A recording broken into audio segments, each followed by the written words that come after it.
ekyo tubeebaza ne sekwebaza mwenna abakoze ekyenjawulo okulaba nga at least tutandika okufuna ku mawulire agatuzaamu essuubi. Mulabye Enanga ng'ayogera, Enanga bw'abadde nga ayogera ng'ebigambo tebikwatagana, ebigambo by'Enanga bibadde tebikwatagana. Ebigambo bya Enanga bibadde tebikwatagana kubanga bannamawulire bamubuuza where is the man. Enanga ayogera kino ayogera kiri, ebigambo bye nga tebikwatagana. Naye omubaka waffe owa Mityana municipality muganda waffe Honorable Zaake Francis Butebi asobodde okubeera nga avaayo n'amawulire amalungi g'asobodde okubeera nga atuusaako olunaku olwaleero. N'olwekyo thank you so much Honorable Zaake Francis Butebi.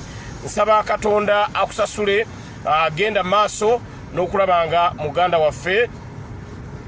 waffe osobola okubeera nga omulwanirira, tulabe nga olutalo luno tusobola bulungi nnyo okubeera nga tuluggusa.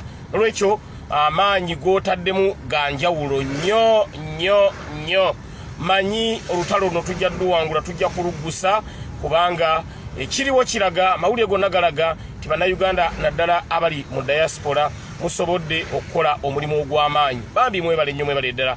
That's why Mr. Update diaspora community agikwatako gwenfa naye kubanga diaspora community eyo ebaddewo nnyo ku lw'omuntu wa wansi. Diaspora community tetumanyi bwe tuyinza kubeebaza abantu ba diaspora because abantu ba diaspora bwe tufuna ebizibu mwe muyimirira naffe.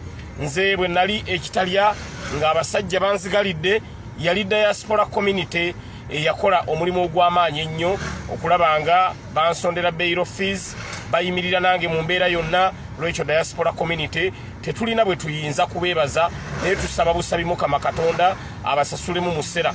Bakomuledizi mwenna abakoze omulimu ogw'enjawulo okulaba nga muganda waffe mumusondera akasente, bambi mwebale nnyo, mwebalire ddala.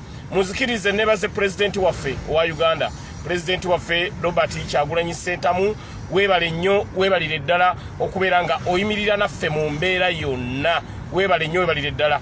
Ndabye musajja mukulu Enanga nga yeekuba omupiira kyatoli alina emisango 15, bamugamba nti misango gimenyemenye nga talina nakyasobola kwogera Enanga. Lwekyo Uganda Police buli lukya beeyongera okweyanika, Uganda Police buli lukya abongera okweyanika because tebalina evidence, tebalina bujulizi. Bagamba mu ssaawa 24 bajja kuba bamutuusiza wano, kati ebintu byonna bibalemye. N'olwekyo baganda baffe abo abakoze omulimu ogw'amaanyi ennyo, abakoze omulimu ogw'amaanyi ennyo okulaba